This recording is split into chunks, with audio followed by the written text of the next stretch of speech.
What's up, guys? Welcome to another exciting edition of Real Estate Podcast, episode 437. I'm here with Griffin. I'm here with Trav. We're ripping the rags with Adam. Sweet, we watched fucking Lee Cronin's The Mummy. I mean, you can straight tell that it was the guy that did Evil Dead. That I was talking to. That's for sure. Yeah, I was talking to my youngest brother Sunday, and I was like, "Yeah, we watched the Mummy movie last night." And there's another story that goes along with this. I'll get into it in a second. I said, "It's the dude that did the last Evil Dead movie," and I'm like, "It's basically like an Evil Dead movie, With but like." Instead of them having to read from the book to cause the shit to happen, they just trap the fucking thing in a person. Yeah. You know, like that's basically all it, you know. And what was it they called it? What was the fucking Egyptian demon? was it Dormammu? No, that was. I've come to bargain. Called it. The Nazarenian or something like that. I was like, whoa, Yeah. That sounds That's biblical. Evil Dead as fuck. Yeah, right. When that bitch fucking like tore through the hole in the ceiling and looked at that other girl, I was like, Yeah, it got real Evil Dead, man. yeah, Get over here, give me a taste. Yeah. Ooh, when she was licking up the embalming fluid. Yeah. Yeah. Oh, and it gross did that as well. camera view where it was like right beside her. I was like, sick. yeah. And one thing that I loved about this movie, like I just was the way that he would frame things, where you would have someone super close in frame, Oh, yeah, and then you're someone watching the background. Yes, but Yeah. there was always another character in the background, and both people were in focus, but it was like a depth perception thing going on there. I love the way that they did that. You know, a lot of older movies, black and white movies, used to do that shit all the time. Is great.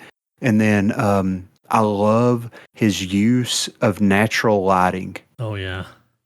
The way that the characters would move around through the house and nothing would really be lit. There might be like one light bulb somewhere, but they were relying on the fact that the sun was lighting the rooms, and the way that the dust and everything else was just kind of like filling the room with light. It was fucking great. I loved it. When her mom was like, I can fix her. I was like, bitch, no, you can't. No. She would have been at home for like 2 hours, and I'd have been like, we got to fucking get rid of her. Yeah. Right. When her grandma said amen and she headbutted her, I'd been like, she's got to go. Yeah, exactly right. I was like, well, she didn't like that shit. But it's a crazy idea, right? Where it's like, so this demon's been trapped and they keep moving it from body to 83, body. something like that. Yes. Yeah. Yes.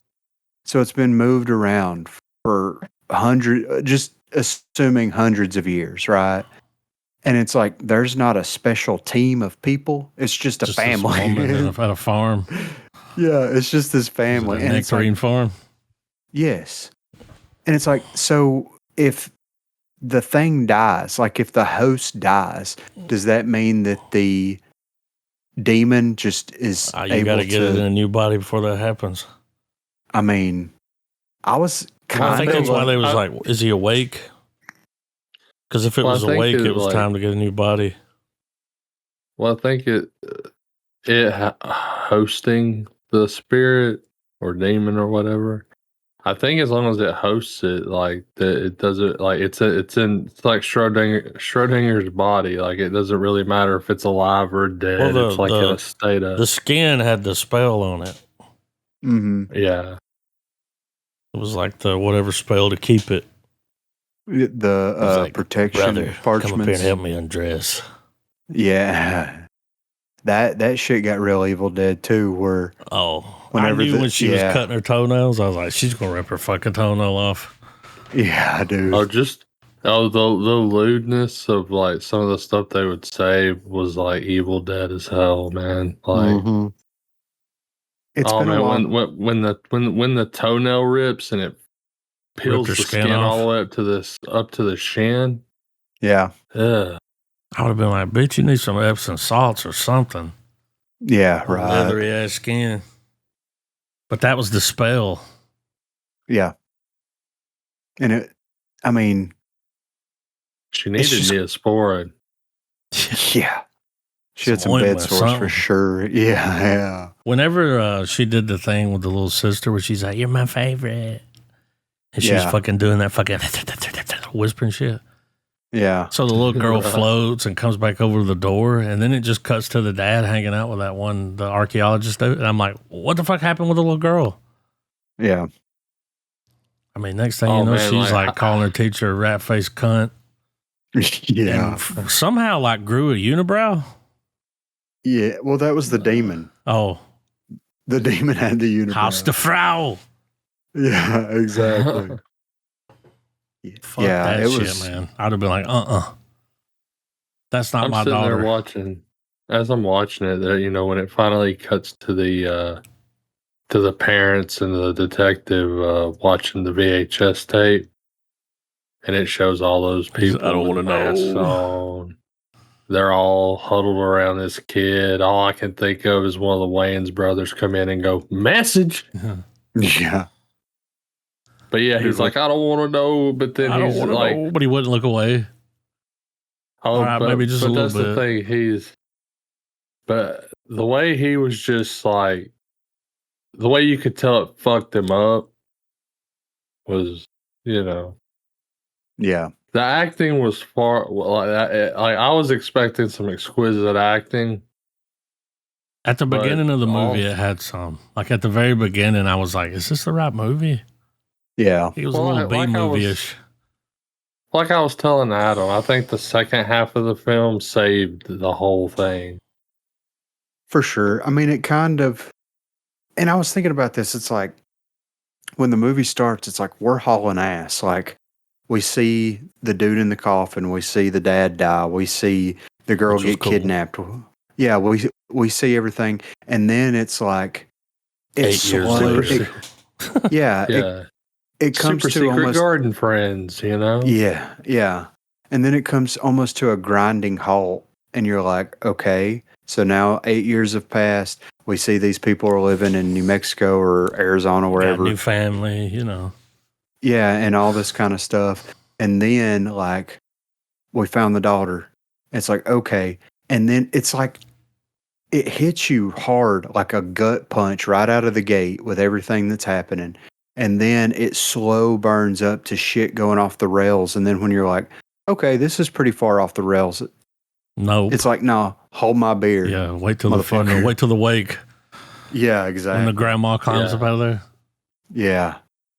I So, knew I the mean, grandma that- was going to die. That When she plane started lost praying. all wind beneath its wings. Mm-hmm. Because it just Straight out the sky. it was just like, you know, we're just going to go straight downward. So they were moving her Oh. because the valley was going to flood. Yes. I mean, how's that going to fuck the mummy up? Well, they're going to have to transport it to another host at some point, and if it's underwater. Shit, that's a whole nother mission. Yeah, exactly. That's a side mission, dude. Getting this fucking sarcophagus out of the ground. But this, like, dude, I'm here for it. If they want to, yeah. if people want to come in and make Evil Dead over the top, like, because I'm not like, I don't like watching super gory movies anymore. Like, I'm kind of past that. You know what I mean? Like, Yeah. It's different You when it's know. got a little comedy sprinkled in it. exactly. Like, yeah, exactly. Well, it's I just mean, so over the top. It's like, yeah, this is not, this yeah. couldn't happen. Yeah. And I like how at the end it was getting very mummy-ish, like sand was coming in. Them living in the desert definitely helped, you know, living in that part of the world and everything The sand definitely was helped paid with the extra. setting. Yeah. Yeah, right. What's funny though is like the other day I was like, hey, you know, I got to watch the Mummy movie for the pod. You want to watch it? Not the that Mummy Mummy. movie. She was, Yeah. not the Mummy. Not Brendan Fraser. No. I didn't About think it how- was going to be this fucking out there. No, dude. I mean, we saw the trailer. Trailer really didn't give away anything. Like, No. but when you not at see the all. girl the first time, when they go in there and she's in that hospital bed, it's like, oh, She looks like, you remember in the Hannibal movie, Oh, she looked like Snope. Yeah, well, Her face. In the Hannibal movie where he drugged that guy, it was Gary Oldman, I think. He drugged that guy and told him to cut his face off. That's what she looked like. She looked like that old guy that was telling the story. Yeah, like Colette, like Yes, that guy. yeah. He's in the fucking wheelchair, Yes. I was like, damn, she's related to that dude that Hannibal told to cut his face off and eat it. But yeah, man, I loved it. I just thought it's so ridiculous that it's like you trap. I mean, think about it. Even now, like in 2026 right now, if there was a underground collective of people that has been transporting a known demon from host to host, like pre-biblical. They were like, Yes. it's like 3,000 years before Jesus, and that made ears perk up. It's like, well, yeah, and it's like, if that was happening, there would be a secret society. There would be people involved. There would be fail safes in process. Joe Rogan would have them on his podcast. Exactly, not a family in the middle of the desert that's like insane. I mean, she cut her daughter's tongue out. Yeah, that got real people under the stairs there. But in the context of the movie, though, the fact that it was such a crude way of preserving that demon, it all like it worked in a way. So the dad took it on, and then they were going to pass it over to her at the end. Yeah, which is like, to be fair, okay, to be the devil's advocate here, right? I mean, it's got to go in somebody. Might as well put it into a kid. Well, the woman was like, the younger the body, the better. And like, I'm trying to save all these other people. Yeah. I mean, I get it. Yeah. I just hope it's not your kid. Mm-hmm. Here's my question. How did the mom know her family that that's what? How did the mom know that the woman said that to her daughter? You want to see a trick? Maybe she told her after she came out of the hey, Mom, here's how possession. It went. Yeah, I mean, because I would imagine they were grooming the girl. Yeah. I mean, that was part of she had the mom was sending the girl over to groom her. I imagine whenever the girl was unpossessed, like the last thing that she probably remembers was probably being kidnapped and then potentially having the demon put inside of her. So whenever she was like back to her normal self, she was probably like, this is what happened. Because I mean, for her, that would have just been a short span of time. Yeah. You know what I mean? Even though it would have been like. Yeah, it would have been like yesterday almost. But she was in there because she was doing that fucking mouth clicking Morse code. Yeah. Which was fucking creepy. Right. Dude, when she was that dad was sitting there watching her and she's over there doing that fucking gnawing shit. And I was like, donkey punch that bitch right between the eyes, man. Get her the fuck Dude, out hit her of with here. 2 of those fucking needles. I couldn't stay in the house with that shit. Yeah. The woman would have been like, the mom, you think I can't take care of her? I'd been like, yeah, that's what I'm saying.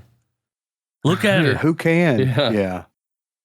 We need a fucking exorcist or something. I mean, dude, how brutal was it? The detective has her throat blown out by a scorpion. That was wild. And she holds it. That she holds it in place to put her finger in there so she could fix her. Probably like fixing her vocal cords so she could say that shit. Yeah. I'd be like, we need to record that. We might need that later. Exactly. What was that shit on the floor? Was that just like some fucking demon filth?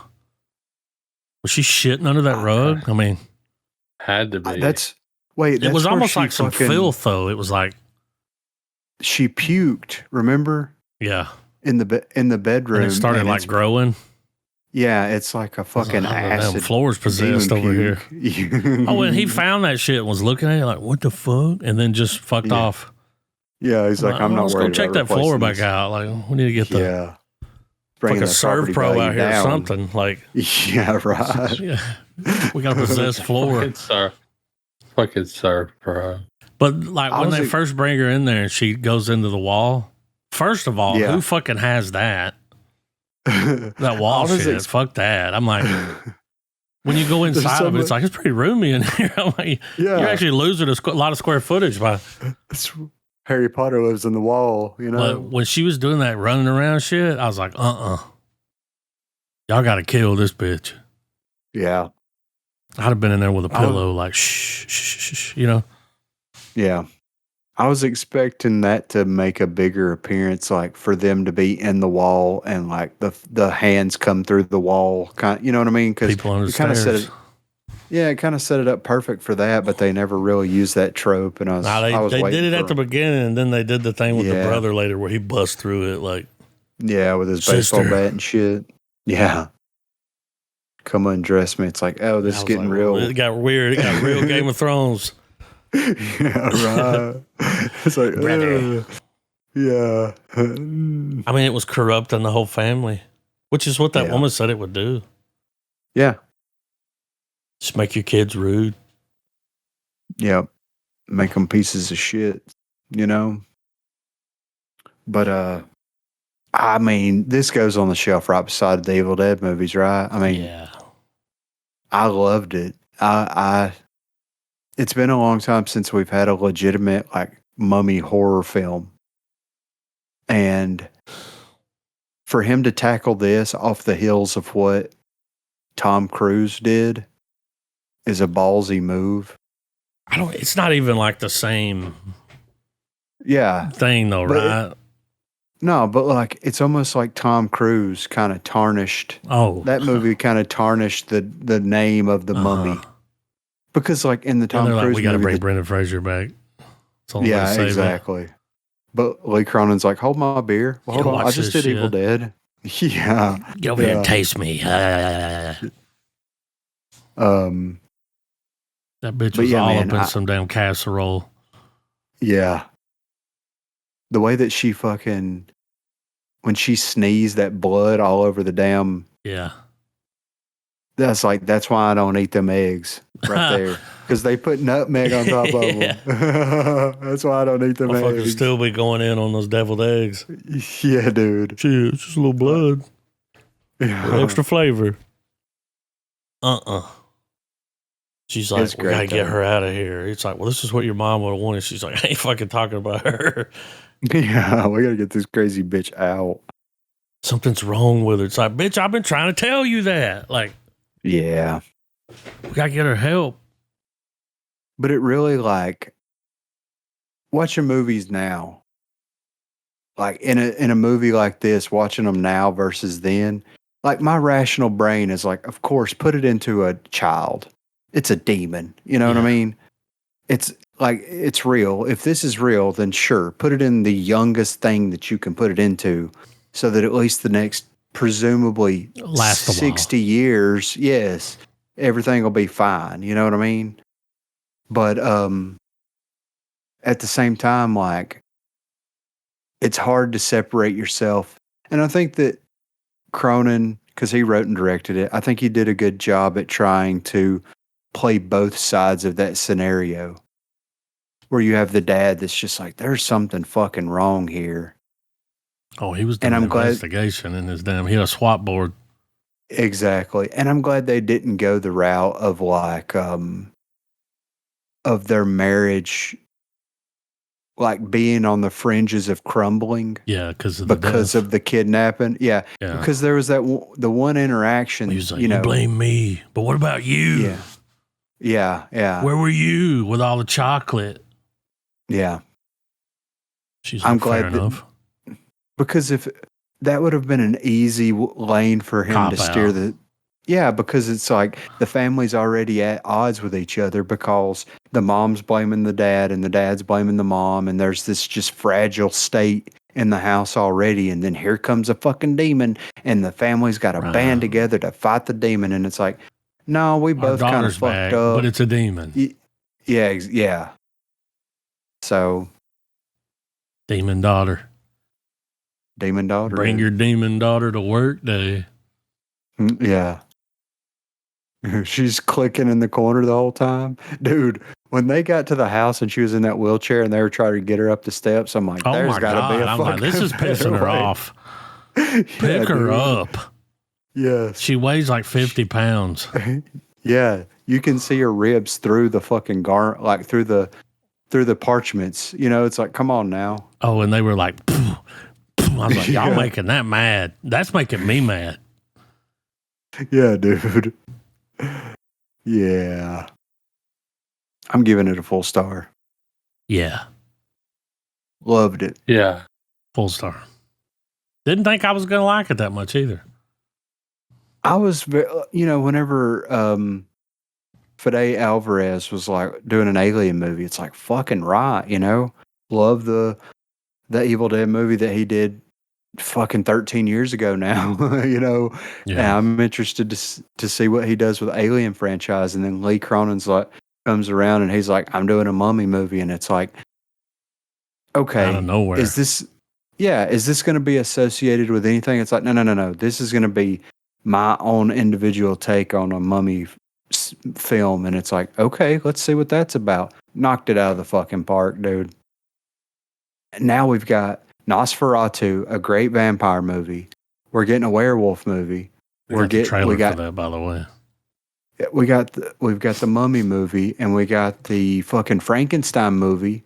Like, we're getting some good fucking classic monster movies actually getting made now. So I'm here for it. Give us old creatures with a fresh take. I'd love to see Dr. Jekyll, Mr. Hyde thing going on. That would be fucking great. Like, bring these Creature from the Black Lagoon. Not that fish fucking movie. Yeah. Like an actual Creature from the Black Lagoon movie, you know? Shape of Water. Mm-hmm. So. Loved it. That was 3 stars. 3 stars. It was great. It was great. So, before we do any movie news, have you guys watched anything recently that's been worth a damn? I've been watching Cape Fear. Still. How is it? I mean, there's a lot going on. A lot going on. Is it just going to be the one season and done? One and done? Yeah, it'll be a one.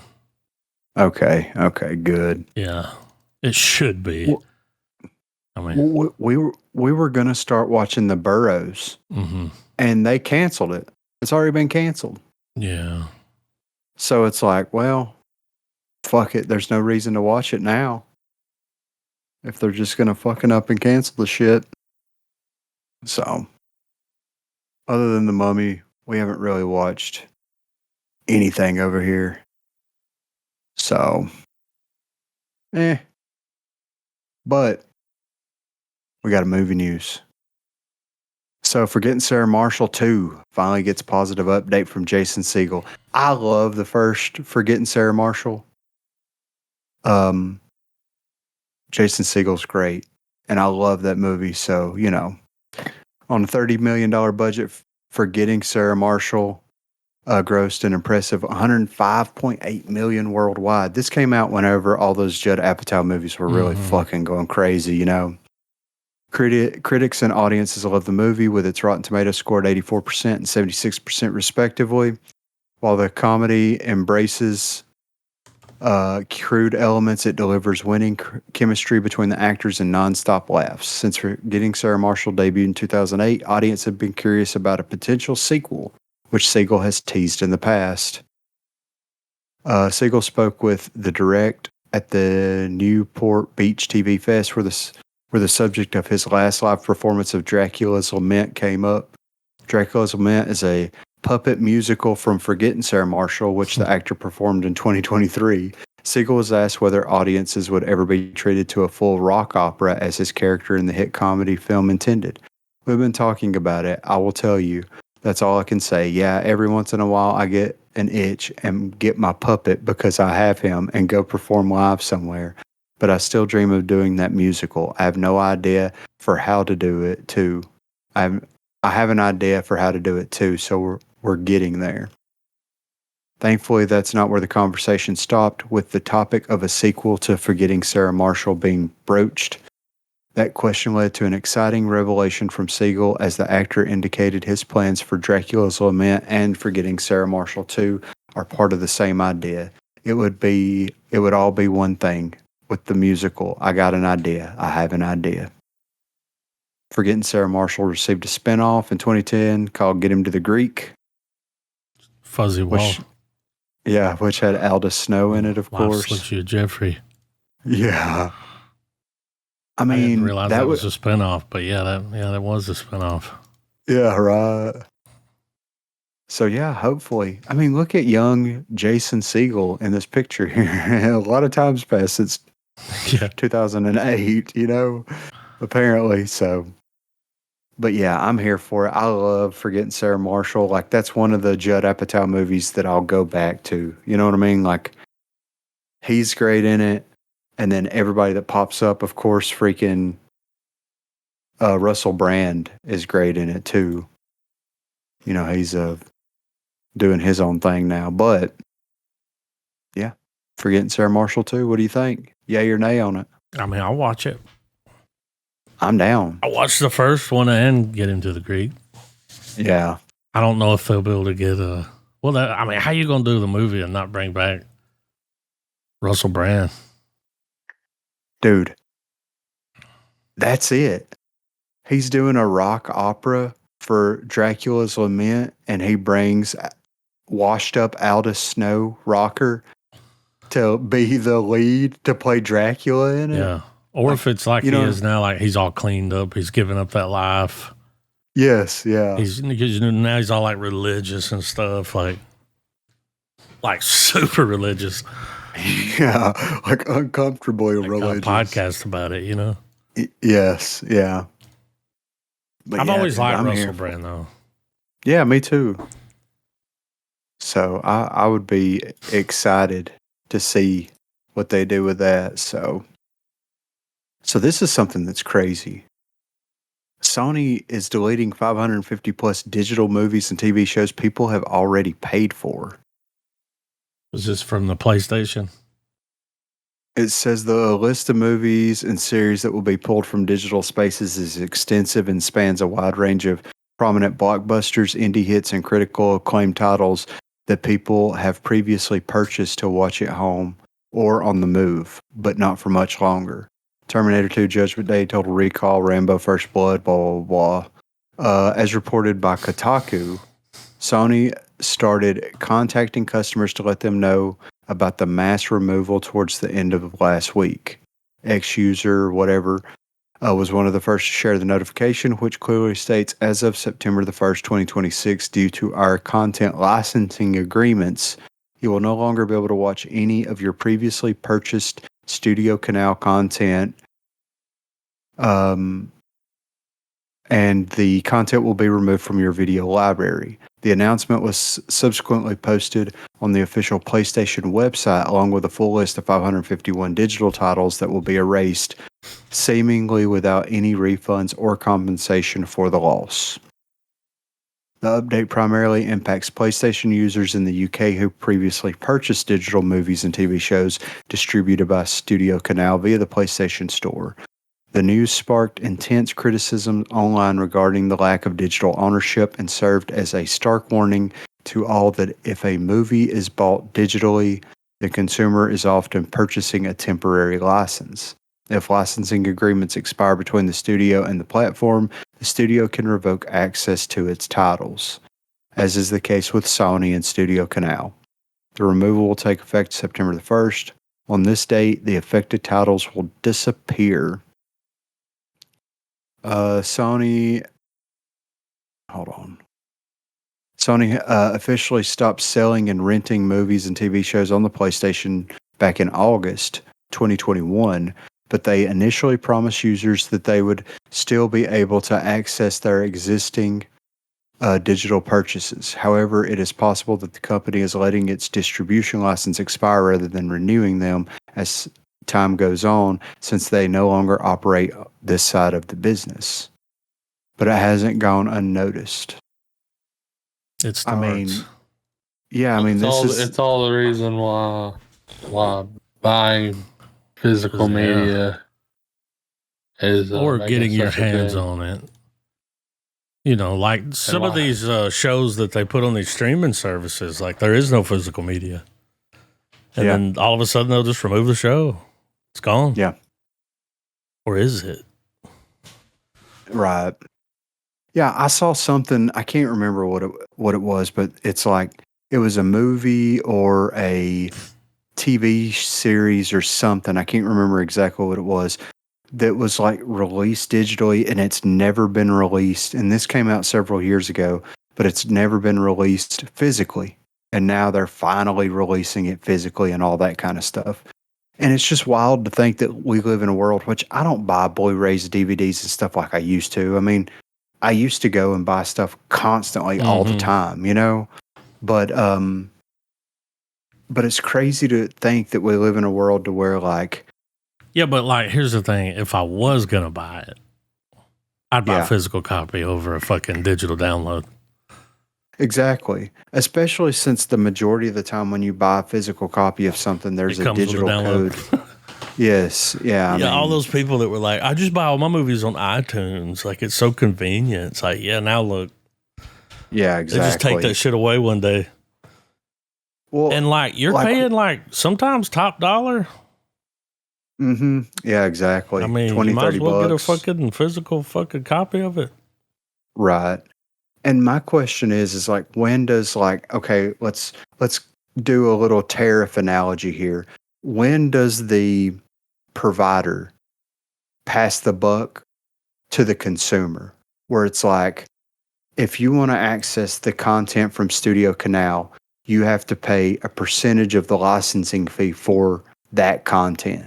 You've already purchased it, but you also have to buy a license to maintain ownership of it. Like, when are we going to start getting into these gray areas? Because I definitely see something like that. Because think about it. If Apple, let's say Apple owns licensing agreements with everybody, every studio, production company, everything. And then it's like, okay, well, this company shuts down their or someone buys it and they're like, we don't want our shit on your platform anymore. Exactly. Right. But it's like, okay, we're going to offer you the ability to continue purchasing the licensing rights to have this on your platform. But we're going to charge you 50 times more than the last. Oh, fuck that. And it's like, the people that want to buy it have already bought it on there. So you're not going to recoup the cost by selling new downloads of it. You'll have think about how much money they did along. make though off of that, like because they're not having to give them anything. Mm-hmm. Yeah, it's just. I think people are going to stop.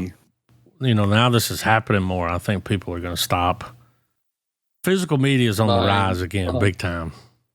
Yeah, they're charging more for it. Like digital. It's like, oh, turns out you don't own it. Yeah.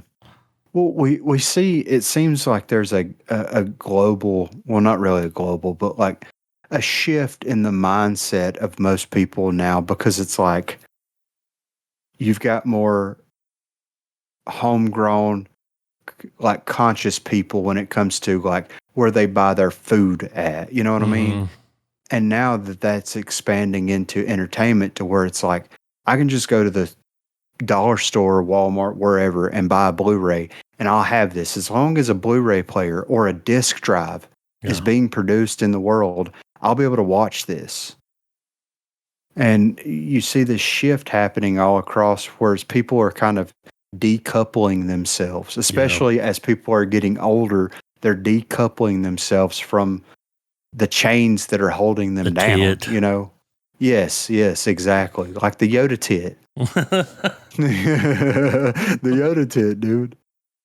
So, well, I think also in the long run as well, like it promotes if one wants to look at this as another reason, it promotes job growth. Like, for instance, you have more distribution centers because you need to print more copies of the physical media.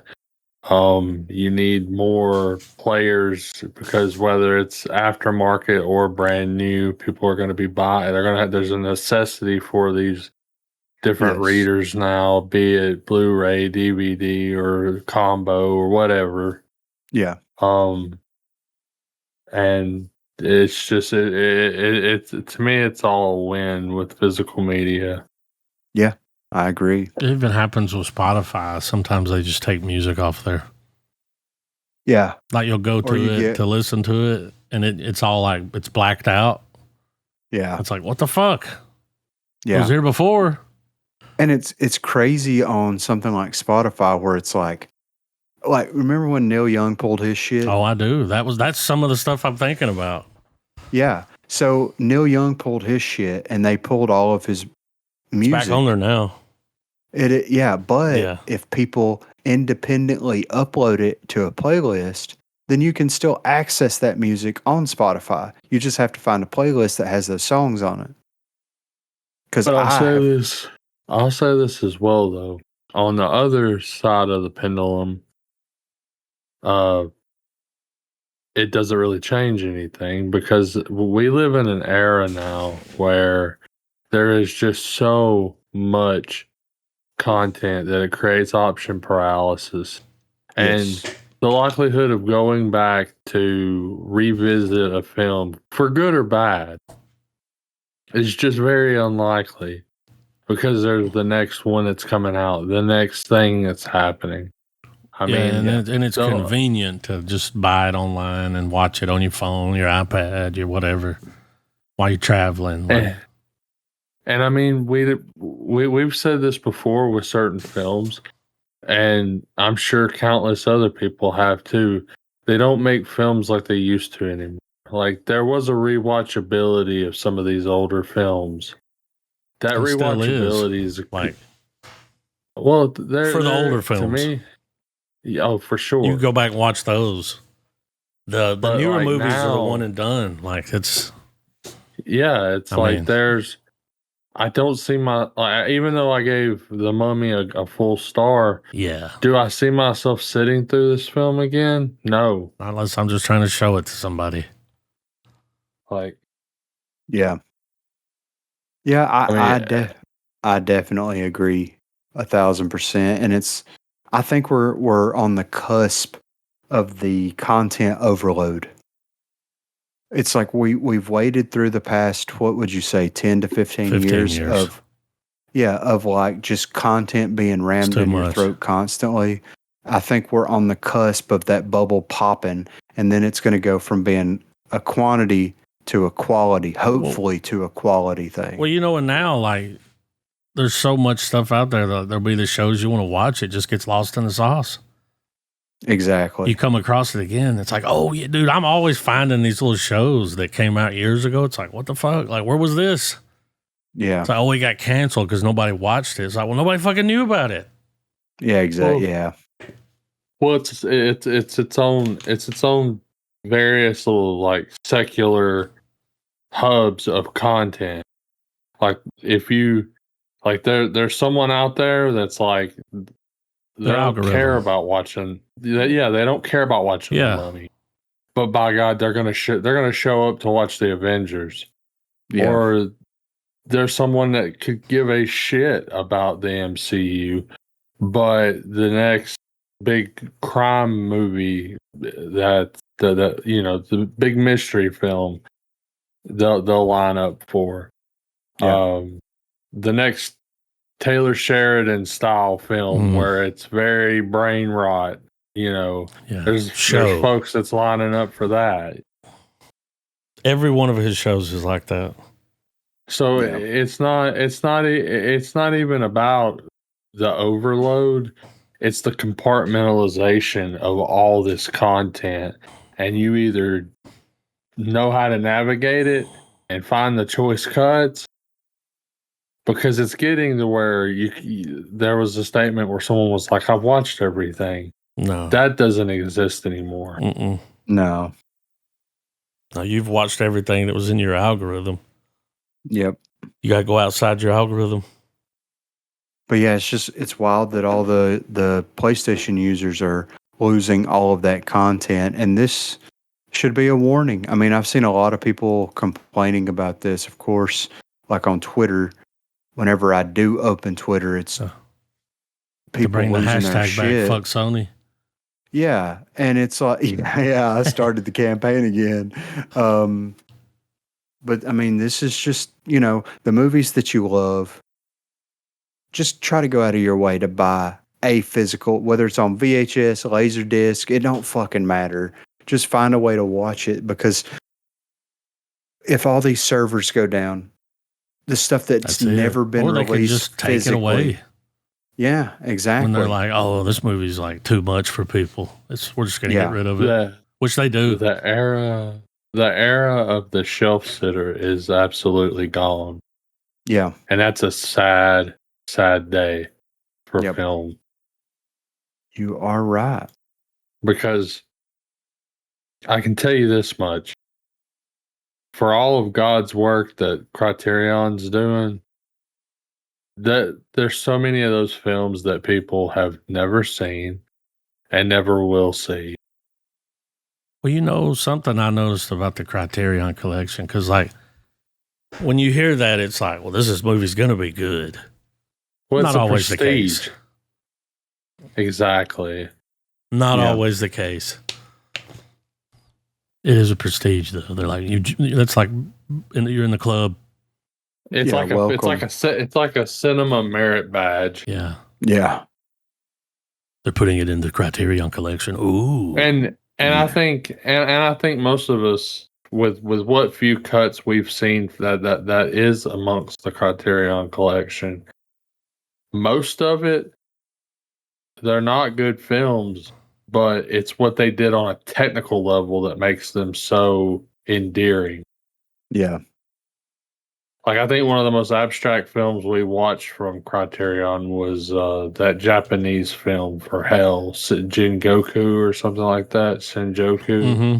Yeah. And that wasn't a very good film, but the technicality behind the imagery is what made it a trip, Yes. Yeah. Or the Holy Mountain. That's another prime example here. The Holy Mountain. That's a fever dream. That's a shitty ass movie. It really is. But by God, does it keep you in trance? Well, if you would have watched it like when it came out, you'd have been like, "What the fuck is this?" Yeah. And then 40 years later, when you rewatch it, you're like, "What the fuck is this?" Yeah, like right. it's still got that to it. Yeah. But that's something that I've personally come to grips with, is that all these what the fuck films are actually pretty fucking horrible. Like Stalker. Like Stalker, like Hey, Brazil. I agreed with me the other day that that's not a good movie. Like, really? Brazil is a horrible film. But I was talking about movies like, I was talking about Hard to Be a God. And I was like, the movie's hard to watch. Yeah. And I started 100%. talking about like Stalker. I was like, that's like one of those movies. It's on every movie list. Like the people are just like, oh my God, so deep. And it's like, I mean, is it though? It's just some motherfuckers. If I'm going to watch people walk through some fucking wet fucking field, I'll watch fucking The Lord of the Rings. Yeah. Yeah. Stalker is a mile wide and an inch deep. Yeah. But yeah, be sure to get some physical media and, hold your darlings near. That's all I'm going to say about that. And I mean, and hey, enjoy your shitty movies, Yeah. So, Taika Waititi, we haven't talked about this dude in a while. Yeah, Thor kind of fucked it for him. Yeah. But apparently there have been multiple reports over the years that Waititi and Jermaine Clement would develop a sequel to What We Do in the Shadows called Werewolves. It's like We Are Wolves, Werewolves. And Clement confirmed to Collider that the project is gaining momentum. Filmmaker said, we're writing it, actually. We started writing for a long time. We were just talking about it. Now we've started it very recently. When we got together, we do some work on it. When we get together, we do some work on it. Reports of a sequel focusing on werewolves emerged shortly after the release of the original movie, but to the surprise of many, the concept instead pivoted to an FX TV series of the same name. The concept was similar in that it explored a house full of vampires, though the setting was changed to New York. Another change is that while the movie was largely improvised, the TV show was more tightly scripted. Clement went on to address the challenges of blending these filmmaking techniques for werewolves. The question we have with the werewolves movie, have you seen the movie, What We Do in the Shadows? We did them in different ways. The movie is a 100% improvised dialogue to a storyline, and the TV show is very much scripted and occasional improv. So they're quite different to make. The challenge with the TV show was trying to have that feel where anything could happen because it's improv, and we just did that by having a good cast who were also amazing at improv. They're actually some of the best in the world, I think. He added, but the film was super low budget. It was less than $1 million, and just a month of messing around and then saying, can we improvise a whole movie with special effects and people flying? Can we do it? It was it was like a challenge. Now we have to decide, are we going to script this one, or are we going to do improv like the first one, or script it like the show? It's quite good to have the control of the shot. It's really fun just making it up on the fly. Understandably, both Waititi and Clement have been quite busy in the years since the release of the original movie, with scheduling issues being one reason the wait was so long. Clement sounded quite confident about werewolves, though, and even noted, at the pace we're going, 2027 for sure. It helps to be in the same country, for Taika and I to be in the same country. Movie was great. Series was great. Oh my God, the series. Would definitely love. And it's like, to me, it's like just script it and let them improv it. That's what you do. Have like point A, point B. Yes, exactly. Like, this is where we start and this is where we need to end up. Go. Yes. Because you're going to get stuff just off the wall. I mean, well, I'll take a pinch of that shit. Exactly. Yeah. That show, though, it's kind of better than the movie. Yeah, it is. Yeah. And it's like, the cast, better the characters. Yes. Yeah. Colin Robinson. Colin Robinson. But yeah, I'm here for it. Like, and my thing is, if Taika Waititi wants to be involved and help write it or whatever, that's fine. That's great. Whatever. Let Jermaine Clement take the reins and run with it. Because, I mean, dude's accomplished. Why not? And Taika Waititi's working on fucking everything under the sun. From fucking MCU shit to Star Wars shit. Yeah. He's working on everything and nothing at the same time. Yeah, I have a theory that Ragnarok and the series of What We Do in the Shadows has made this man enough money that he's got fuck you money. The hunger isn't there anymore, or it's there, but he doesn't not care like to it used to pursue be it because he can go in the kitchen and have a 3-course meal now. Yeah, you know, he was just a producer on that show. Yeah, it shows that I'm looking at Jermaine Clement's filmography here. He wrote 61 episodes of What We Do in the Shadows. He wrote 10 episodes of Time Bandits. That was good. He of course, was credited as a writer for What We Do in the Shadows film, and then Flight of the Conchords stuff, all that kind of stuff, So just let him run with it, man. Why not? I mean, we don't know what fucking Taika's doing, so I don't think he knows what he's doing. No. I don't think he's been cares. Yeah, right. So James Gunn's DCU has reportedly cast Batman as new rumor reveals name. The latest Batman reboot, The Brave and the Bold, was officially announced all the way back in January of 2023 as part of the DC Universe's Chapter 1 Gods and Monsters slate. Drawing inspiration from Grant Morrison's acclaimed comic run of the same name, the DCU outing will introduce Bruce Wayne's estranged son Damian, who becomes the fifth Robin alongside a more experienced Batman. Other than it, other than it and the Flash director Andy Muschietti being on board to helm the movie, as well as it being part of the main DCU, while Robert Pattinson's The Batman franchise remains an Elseworlds project, we have heard little else about the development of The Brave and the Bold. Well-known insider Josh Campia has now claimed that the DCU Batman has been cast. He revealed on his show that multiple sources have named the same actor, adding, I'm not going to say it right now, but I will say this. It's not a name I would have guessed. While Pia is waiting for further confirmation before revealing that name, other insiders and rumors have since spread claiming that the actor chosen to play Batman in the DCU alongside David Cornsweet's Superman is none other than Greyhound and Back in Action star Tom Brittney, the 35-year-old English actor, is also known for TV series Grantchester and several projects in the pipeline, including the thrillers Fall 2 Dead Point and Black Box, and the crime drama series The Westies. So we don't know for sure. But there's that makes sense, though, because he's a kind of a lower level, you know. Yeah. Isn't David Cornsweet, isn't he British too? I think he is, right? I'm not sure. Let's see. Where's he born at? Philadelphia. Nope. Just kidding. He looks British. Yeah, he does, right? He's a proper Brit, isn't he? But if this is the guy, I mean, he's got the jaw. You know what I'm saying? Yeah, he could be Batman. He's got the eyes.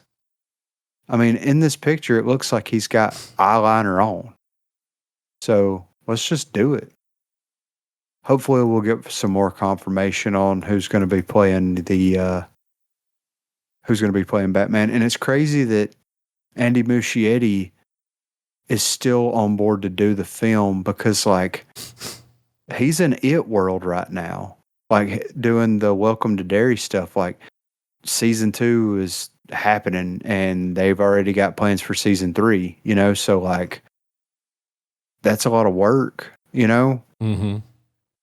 So he might eventually drop out if they fast track the Batman movie because of the Supergirl movie, which pulls us into the next topic. This kind of looks like David Cornsweet. The guy playing Batman? Mm-hmm. Yeah, they kind of have they could be brothers. A similar, yeah, from brothers from another mother. But yeah, I mean, Supergirl. About a year after the new DC universe kicked off in theaters, the franchise continued the Super Family saga with the release of Supergirl on June 26. Millie Alcock delivered her first full performance as Kara Zor-El after appearing in a cameo at the end of Superman, joining stars like Eva Ridley, Matthias, and Jason Momoa in an intergalactic road trip away from Earth. While the early reviews for Supergirl were fairly mixed, predictions suggested the movie would struggle at the box office, especially against stiff competition like Disney and Pixar's Toy Story 5. Over its opening weekend, the DCU's second movie grossed only $38 million domestically and $68 million globally, which does not count favorably against its reported $175 million budget. However, even considering these financial issues, it appears that DC Studios has its plans set in stone moving forward. Speaking with the New York Times, DC Studio co-CEO Peter Safran explained that DC Studios has no plans of going anywhere after Supergirl's opening weekend struggle at the box office. Admitting that the new movie didn't meet their box office expectations, it is only a small part of a broader long-term strategy at DC Studios that the team still has confidence in. While Supergirl didn't meet our box office expectations, it's just one component of a broader long-term strategy at DC Studios that we remain confident in. Although Supergirl certainly has its issues, Millie Alcock has received near universal praise for her portrayal of the heroine, combining that with standout performance from Eva Ridley and Jason Momoa. There seems to be plenty that will work in Supergirl's favor. From here, the Kryptonian hero appears to have a bright future ahead of her. Alcock is already confirmed to play a big role in 2027's Man of Tomorrow, which is currently in production. While her specific place in the Superman follow-up is unclear, she will make her way back to Earth to help her cousin Clark Kent as he gets set to join forces with Lex Luthor to take on an even more threatening villain, Brainiac. Along with the confirmed appearances by Isabella Merst and Aaron Pierre, the stage could be set for DC Studios to bring its biggest story yet to theaters. So the DC slate was Superman, Supergirl, Clayface, and then the next Superman movie, right? Mm-hmm. That was their big four. So we've got Superman did pretty decent. Supergirl's not doing great. I have a feeling Clayface is probably not going to do as well as they're hoping.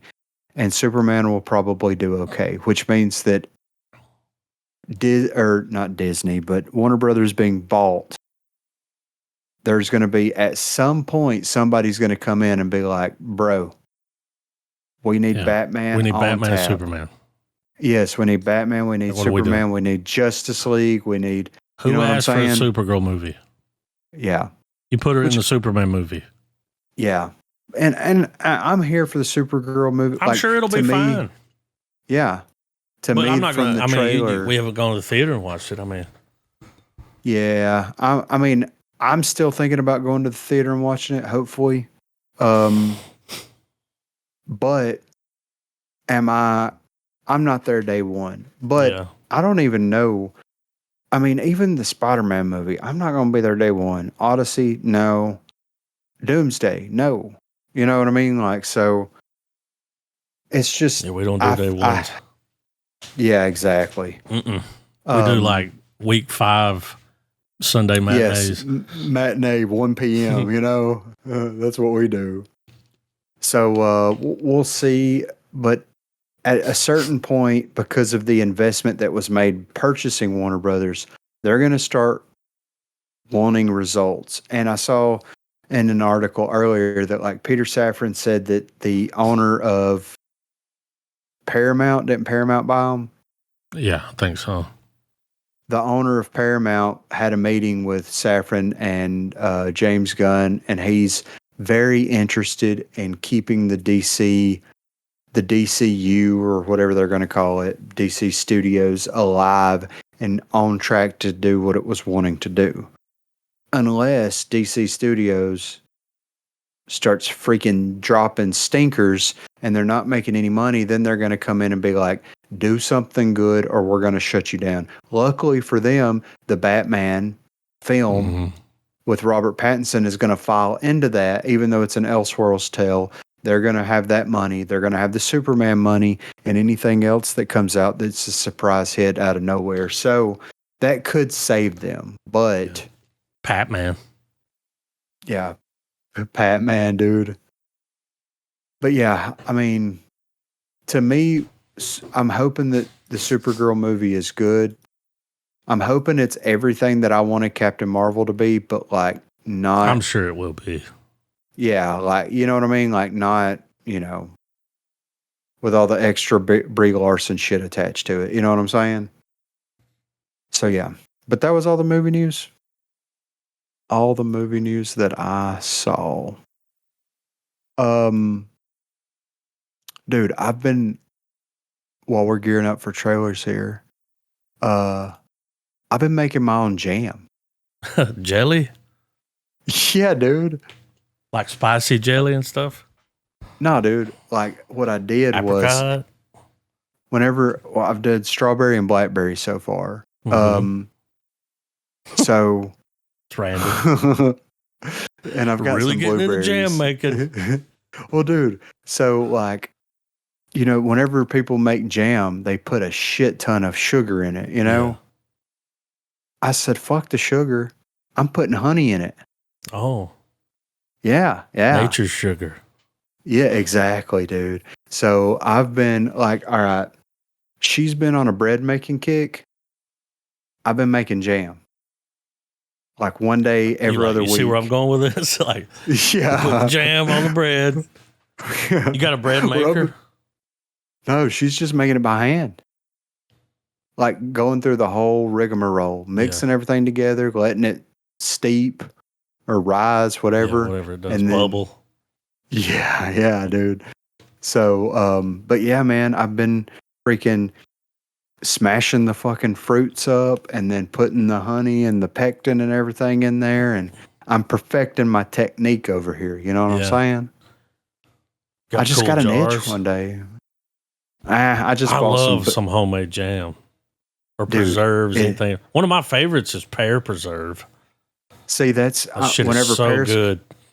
When pears come in season, I'm going to get some of those, and I'm looking for figs. Okay, I love fig jam, and I'm looking for some. Have figs. You had like the spicy fig jams? No. Yeah, they'll be a little spicy. Okay. I don't know what they put in it. My grandfather has some. It's like a spicy fig. Huh. I'm gonna have to check that out because, like, yeah, dude, I'm in it over here. And the great thing about it is, like, in order to seal it, right? I didn't put it in a hot bath. I didn't make freezer jam where you put it in a bowl and freeze it.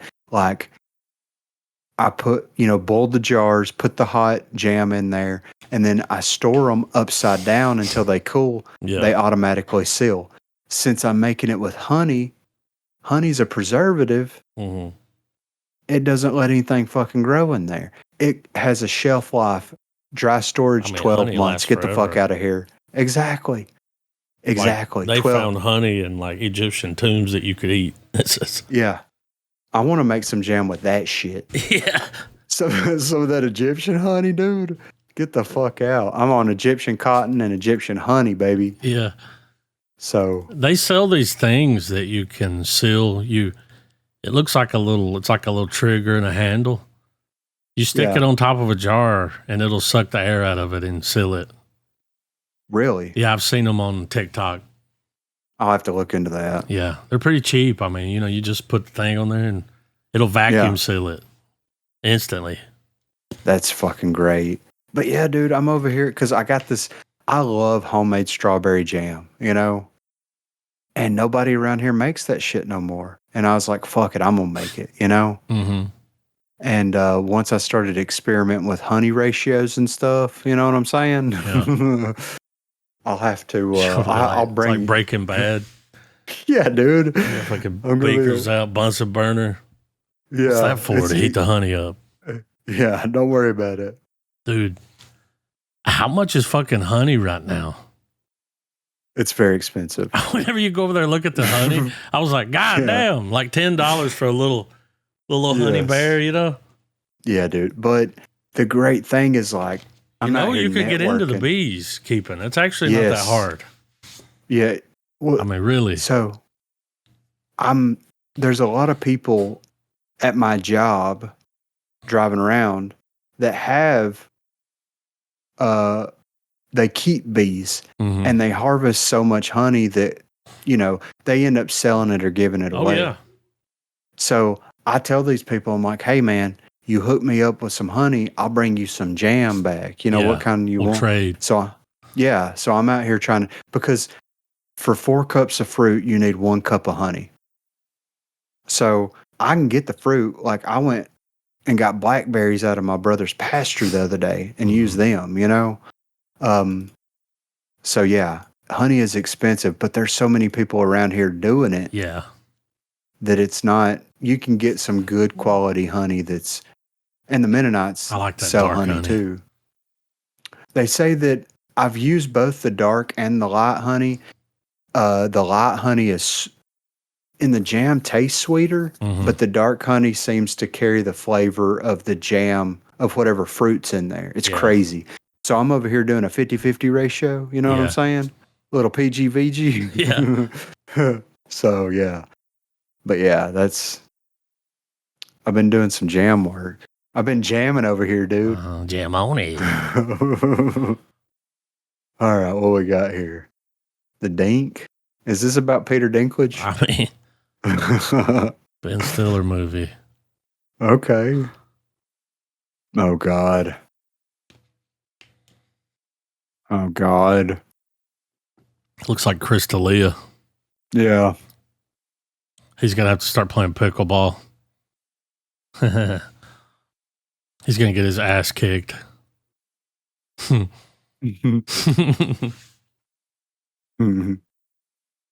Looks all right. The dink. Dog stars.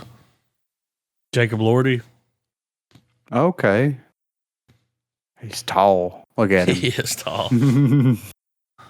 Fuck's happening in here? The Thing. Mm-mm. Is See, that I the leave. Kid from, that's the kid from Midsummer. I ran Saltburn. Yeah.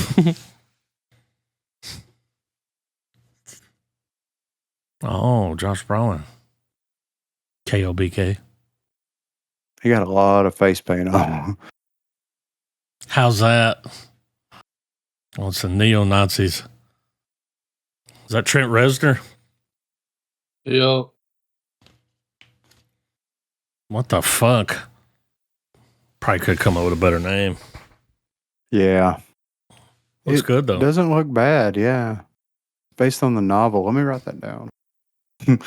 Ridley Scott. He's like, we're just watching my movies.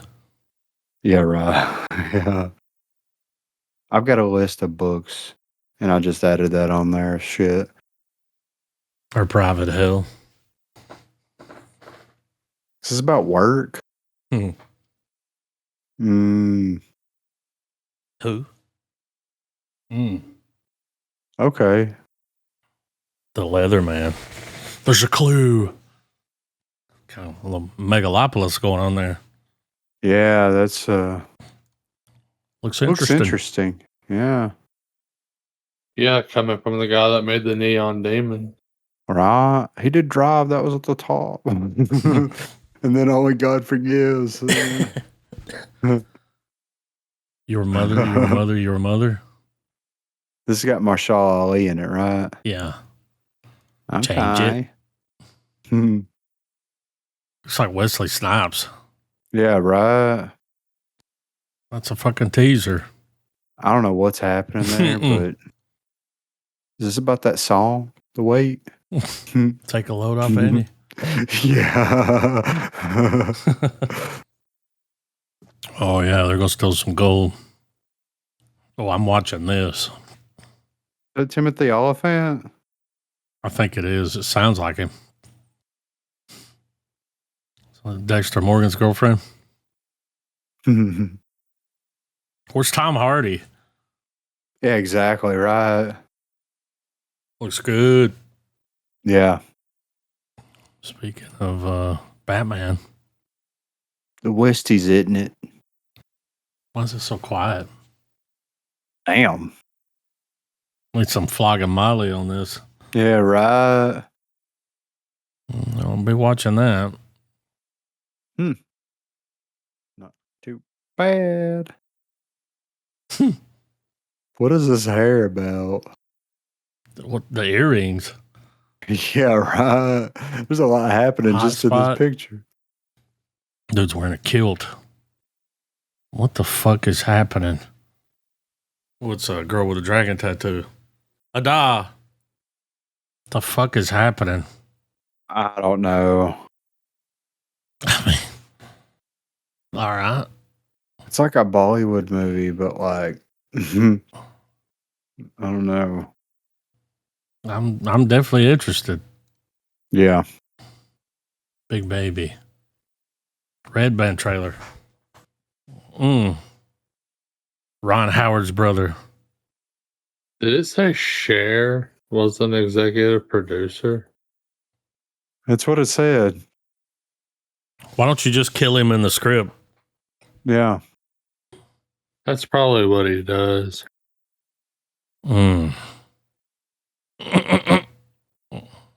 Wow. Check this out.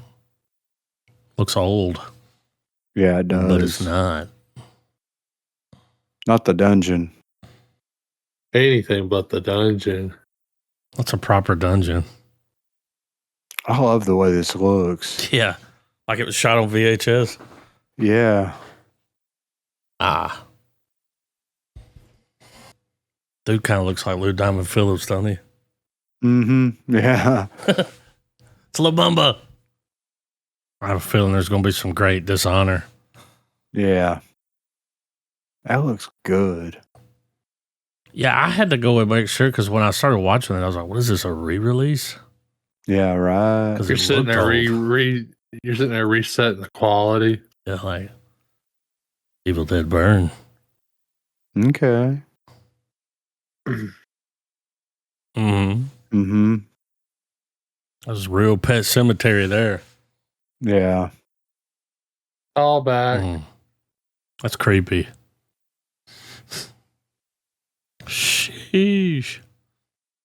That looks good. I did see a thing that, they're working on Evil Dead Wrath. Mm-hmm. And from the rumors that I've seen, it's supposed to be a prequel that is like before Ash's experience with the book. It's supposed to be a prior, which I don't know how they're going to do that because the chick's dad finds the book and takes it to the cabin. I guess whenever he's doing that stuff. Yeah. So that'd be cool to see. Right. So yeah, this is I think this is Burn's supposed to be modern day, and then I think Wrath is going to be kind of like prequel prior to Ash. So it looks fucking unhinged. Yeah, right. Was it Mummy unhinged though? I can fix her. Yeah. This is the Train to Busan. Oh yeah. Okay. Yeah, I want to see this one. It's like his version of The Last of Us. Mm-mm. He's creating a fucking hive mind. What the fuck? Oh, shit. Fuck that noise. That shit looks intense. I was about to say the same thing. There's fucking monkeys. Fuck that. Damn.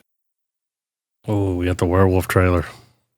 Okay, I'm ready for this. I saw something where it said they shot this on film, like black and white film, to give it that grain, and then like did it with color somehow. Yeah. So the grain's real. Okay. Fuck yeah. Okay. Or maybe they did color, then they put it through the film. They did it somehow. Aaron Taylor Johnson, right? Mm-hmm. It looks amazing. I am but an appetite. That looks freaking great. I mean, it looks the way it looks.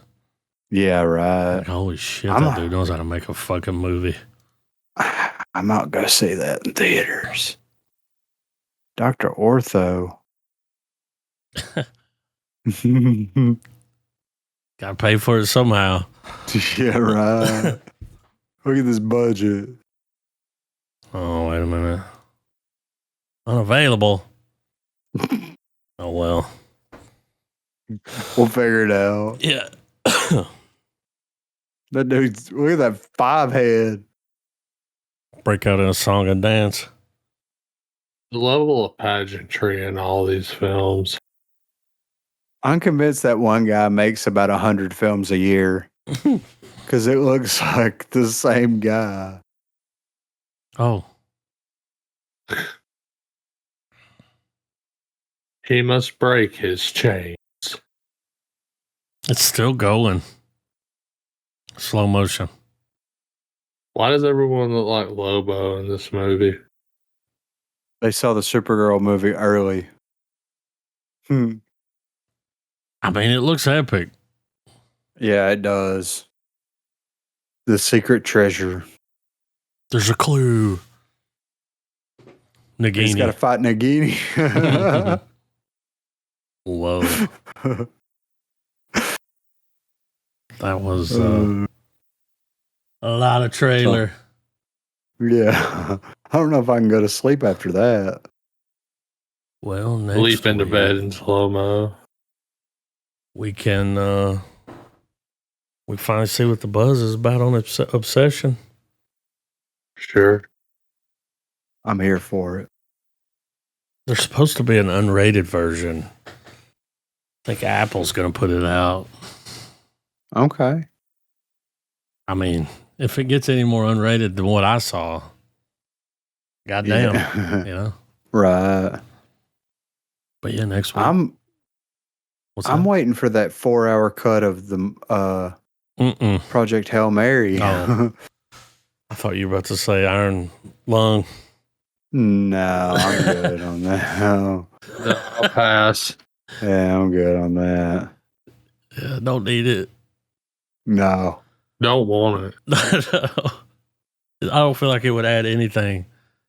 More questions. A lot of Markiplier breathing heavy. But guys, it might work as a show. All right, next week. Obsession checks on the mail. Flag is raised.